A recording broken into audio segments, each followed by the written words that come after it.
नमस्कार दोस्तों, आज की कहानी सिर्फ एक कहानी नहीं है।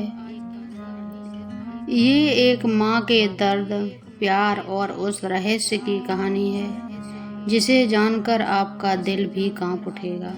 कहानी को अंत तक जरूर देखिएगा क्योंकि इसका सच आपकी सोच बदल देगा। तो देरी ना करते हुए कहानी में प्रवेश करते हैं। गांव के किनारे एक छोटा सा घर था जहां रहती थी सविता और उसका इकलौता बेटा रोहन। रोहन ही उसकी पूरी दुनिया था। पति के गुजर जाने के बाद उसी ने अपने बेटे को पाल पोस कर बड़ा किया था। रोहन भी अपनी माँ से बहुत प्यार करता था। वो रोज काम पर जाने से पहले अपने माँ के पैर छूता और कहता, माँ, एक दिन मैं आपको बहुत खुश रखूंगा। माँ मुस्कुरा देती क्योंकि उसके लिए तो रोहन की मुस्कान ही उसकी खुशी थी।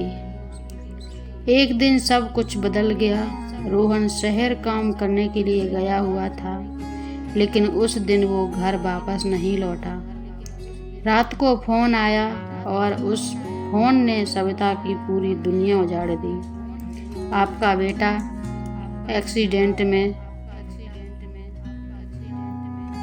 ये सुनते ही उस माँ के हाथ से फोन गिर गया। उसकी चीख पूरे गांव में गूंज उठी। उसका सहारा, उसका बेटा अब इस दुनिया में नहीं था। दिन बीतते गए लेकिन माँ का दर्द कभी कम नहीं हुआ। घर का हर कोना रोहन की याद दिलाता। उसकी तस्वीर के सामने बैठकर वो रोज रोती, तू मुझे छोड़कर क्यों चला गया बेटा। अब उसके पास जीने की कोई वजह नहीं बची थी। एक रात ठीक 12 बजे उसका फोन बजा। माँ ने डरते हुए फोन उठाया। हेलो बोला। कुछ सेकंड सन्नाटा रहा, फिर एक आवाज आई, माँ, मैं ठीक हूँ। सविता के हाथ कांपने लगे। ये आवाज तो रोहन की थी। लेकिन कॉल कट गया। उस रात सविता सो नहीं पाई।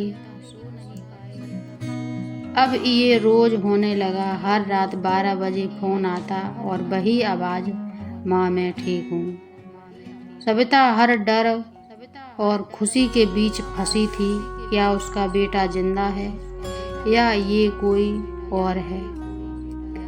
जब सविता ने ये बात गांव वालों को बताई तो सब डर गए। किसी ने कहा ये आत्मा है, किसी ने कहा तुम्हारा बेटा तुमसे मिलने आ रहा है। लेकिन सविता को सच्चाई जाननी थी। एक दिन सविता शहर गई उसका नंबर का पता लगाने। वो पुलिस स्टेशन पहुंची। उसने जांच ली और जो सच्चाई सामने आई उसे सुनकर सबके होश उड़ गए। पुलिस ने बताया जिस नंबर से कॉल आ रहा था वो नंबर रोहन का ही था, लेकिन उसका फोन एक्सीडेंट के बाद एक छोटे बच्चे को मिल गया था। वो बच्चा अनाथ था और उसने फोन चालू कर लिया। फोन में आखिरी रिकॉर्ड वॉइस थी, माँ, मैं ठीक हूँ।